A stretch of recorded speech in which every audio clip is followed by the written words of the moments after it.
Hey everyone, a big hello to all of you.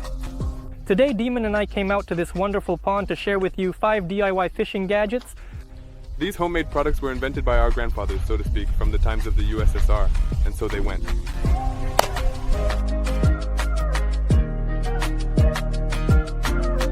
And the first homemade product we'll tell you about, guys, is the rubber band. I don't know why it's not as popular now as it used to be, but our grandfathers always used it. I used to fish with it as a child, and Diamond used to fish with it as a child. And now we're going to tell you all about it. So this, guys, is a tackle from the times of the USSR for real. This is just a regular rubber band. Well, it's just a regular one. You can find it in fishing stores. It's just a thick rubber band, it has good elasticity, and it's quite durable. First of all, we need to find some kind of weight, preferably an iron one. So I have this piece of metal here, and there's a rope tied to it. And from the rope, I have about 10-15 meters of rubber band, guys. This rubber band will be cast into the water. After that, we tie a fishing line with a diameter of about 0.35 to 0.3, which is quite thick, to this rubber band. And we tie the leaders to it. Now we're going to show you how it looks.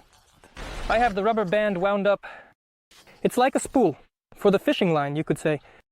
And then come the leaders. Usually, they make different types of spools. As you can see, the rubber band, I ran out of it, and it's tied to the fishing line, like this. And next, we have the main fishing line. We have the leaders tied to the main fishing line. Here's a leader with a hook.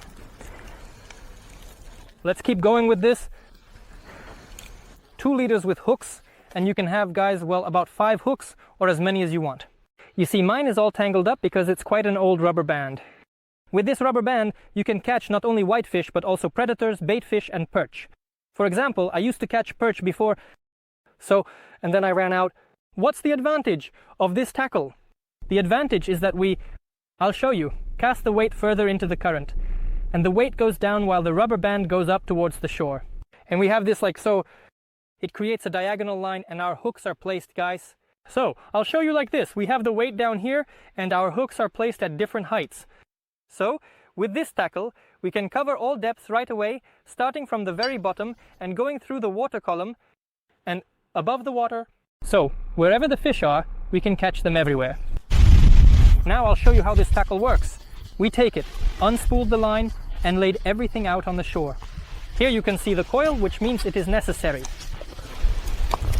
Thread it through a stick so as not to lose it. We take our load, and now we cast it. It is important to lay it all out on some flat surface so that it does not get tangled, the line does not get tangled, the hooks do not get tangled, and so we do. Cast. You need to be very careful so that the hooks don't fly away at the moment of the cast. And the line didn't get tangled around your hands or your legs, of course, because all of this can injure you guys. Now we need to find a stick, stick it in the water. And we need to reel it in a bit and hook our tackle. Both of them. Literally, don't know. They attached it for me. See, my line is taut. Now and now, we can take it like this, pulling out our line. Our elastic stretches, the weight always stays on the bottom, guys. You see, it doesn't come here, but our elastic is coming out due to the stretching of the elastic. We can work with the fishing line freely and then change the bait and put it back in the water. After Seryoga casts our rubber band, we need to hang some kind of indicator. We take a regular egg from a Kinder Surprise, open it, and hang it up. We correct it a bit earlier. When the fish is biting, we will see the bite. Well, for example, it will tug on it a little, and after that we need to make a sharp hook set, as Dima says. EB. Good. It's intense, really. Let's continue with the fisherman. Guys, you often ask where you can buy products at a good price. We would like to recommend you one free service called eCatalog. eCatalog is a free service for selecting products, where you guys can find any product that interests you. Whether it's a reel, a spinning rod, or something else for fishing, or even, let's say, a mobile phone. You just enter the name of your product, make your selection, and this service shows you a lot of stores right away, with different prices. In short, to avoid talking too long, we're going to show you all of this with Dima as an example. We have a wonderful service in front of us, eCatalog. We type fishing in the search, and now I will show you an example with reels. In the parameter selection, let's choose, for example, the manufacturer Daiwa. The type of reel is a bait runner. And the spool size is from 3 to 3.5 thousand. We click show. The service shows us reels from this manufacturer with our parameters. Here we have the Daiwa Ninja 3000A reel. Let's take a look, guys. Right here, there's a description of the product. And we see the stores where you can buy this reel at the best price. You see how the prices differ? If it weren't for this service, we would be searching for all of this manually. And it's really convenient. Let's compare this reel with some other one. Here it is. Daiwa Ninja 301. Wow. How do they differ? We go to this reel, click Add to Comparison, and then click Compare. With this service, we can compare 2 or more products right away. And it immediately shows us the differing characteristics. These reels differ in weight and spool capacity. In addition, we can look at all the parameters for these products. I recommend the e-catalog service to you because it's great for shopping. It's very convenient, and you'll save your money. The link to this service and catalog will be in the description below this video. Go ahead and buy the product. And the next homemade product will be a leash holder made of foam under the mission with Cavalli cookies. And we have some foam left, and such packaging, a decline, and Guy's cookies. Now, Diamond and I are using this package as a leader holder. That is, we will tell you how in a matter of minutes you can make a leader holder from this foam thing, which is what we need. We only need to make a small cut. To place the loop from our leash here, take our box.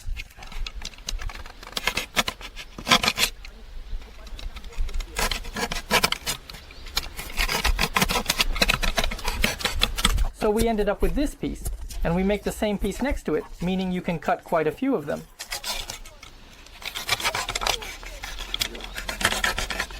When I make leaders, I create a loop on one of them like this, so that this loop can go through the other loop. We take our loop and thread it onto this protrusion. We just put it on top, and now we simply wrap it around. We wrapped it around, and we can simply stab the end of our hook into the foam. We do the same with the second leader, threading the loop. And we start wrapping it around. And we stab our hook in. Here's the foam. Here's a very simple leash holder, as my friends saw in a matter of minutes. Yes, you will say, Seryoga, it is very simple, it is very fragile. But if you don't have a tackle box and you're planning to go fishing, say tomorrow, this is the simplest thing you can come up with to avoid wasting precious time while fishing. To tie leaders there, you can tie leaders of different lengths at home. You can use a marker to label the length of the leaders, the diameter of the leaders, since the marker writes well on foam. We know that. There you go, everything's neat and cool. And tomorrow at the fishing spot, you set everything up, attach it, and start catching fish. Without wasting your precious time, friends.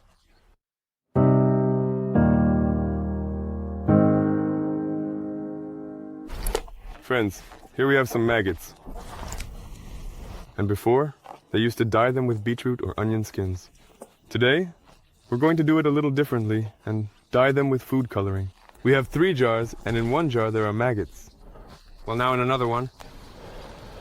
A little bit here once in general. Let's share, guys. Yes, we're making an equal amount there and here, and we'll show you how to do this easily and simply, just like I'm doing right now. So, when you go to the store, if you see red maggots, it means they are definitely dyed. Right now, Diamond and I are going to take the food coloring. Diamond, show the dye. There it is. And we have 2 colors for now. We have green and we have blue. And now we're going to add a little bit in there. Here's Diamond and a couple of drops of water to add to the dye. So guys, we just added a little bit of dye there, just a tiny bit. And just a little bit of water. We mix our little friends, and in just a few minutes, they will turn green, guys. They will all be dyed.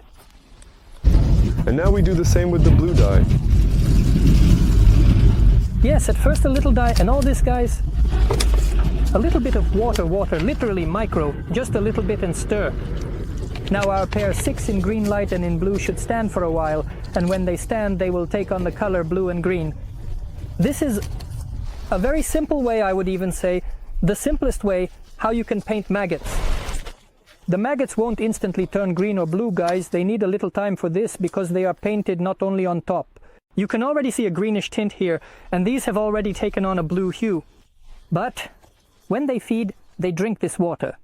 They eat, pass it through their bodies, and only then do they fully take on the color. Well, it takes about half an hour for them to really become completely green or completely blue.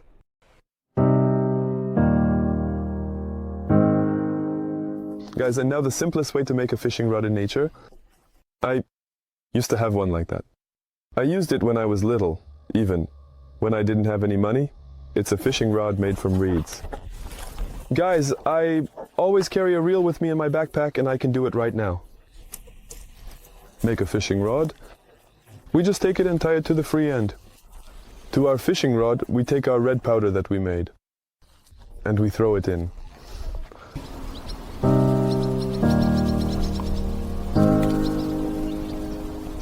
Friends, and now I want to tell you about a really old school DIY project or a grandpa's fishing tackle. You could say it's a life hack that helps you determine the depth of a river or pond. So this is called a marker float. You don't need to buy anything special. It's enough to have a big float like this with you. Here I have a big float, like the ones used for live bait or for catching big fish, and a heavy weight. But in this case, I will be using, here's the marker weight. You can use any other one you have, even if it's homemade or some kind of nut. Now I'm going to tell you how to assemble this tackle. For this you will need any fishing rod with a spinning reel. A 5-meter fishing rod, a spinning rod, whatever you have. It doesn't matter. Now I'll tell you how to put this together. On our weight, guys, there should be some kind of swivel or loop. We thread the line, or in this case the cord, and drop our weight. We don't tie the weight, it remains sliding. This is how it slides along the line. On our float there is also a loop, and now we tie the main line to this loop. The main line of the fishing line. So we have our line, the sliding weight on it, and here's the float. So here's the amazing tackle we've got, the miracle rig. And now guys, look, I know that on this spinning rod, from the start of the spool, from the reel here to the first guide, well, the distance is about 90 centimeters. I'll show you how this rig works right here in the shallow water. So, I cast it into the shallow water. And the float rises while the weight touches the bottom. But when I start to pull the spinning rod, the float becomes, if I have a spinning rod, I release the cord. It lies, I pull it, and it becomes, at this point, the weight is on the bottom. So guys, this is what we call a marker rig. So we need to find out the depth of the water or the bottom structure to know where to fish. We're making a cast. So I made a cast about 10 meters and completely let it go. So right now, show it diamond completely, basically the spool has been released. Absolutely, I let it go. Now I'm clipping it. So I'm starting to pull it in until the float lies down. Show it on the zoom. Can you see it, guys? The float has gone down. Now, show me right here. I'm starting to pull it in until it stands up. Whoops! The float has stood up. Now I'm pulling the float all the way in until that moment, until I feel that it hits the weight. But the weight should stay on the bottom. Right now I can feel it. My rod, you see, isn't moving. It's fixed, meaning the weight is on the bottom and the float is on the bottom. Now I'm loosening the drag. As I said, I know that there's about 90 centimeters to the ring, and I'm starting to drop it. So here it is. 1, 3, 4, and our float popped up just when I did 4. 4 times 9. How much is that, Diamond? 36. So, the depth here is about 3.5 meters. I'm going to cast a bit further to a different depth. The cast is flying, flying, flying. The spool is open. The line is being released, being released, being released. And now our float should float up in that place with you guys. Our float floated up and lay down.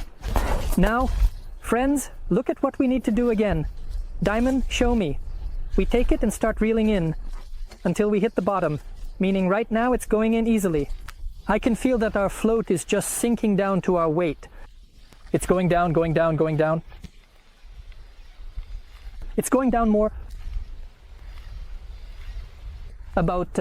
Right now it's stuck for me. So you see the tip of my rod is under tension. If I start pulling harder, I'll end up dragging our weight. But since the float is at the bottom, what am I doing? I'm loosening the drag, as I mentioned. and I start measuring the distance. Well, I'll count how much it is to the ring as I drop it. 1, 2.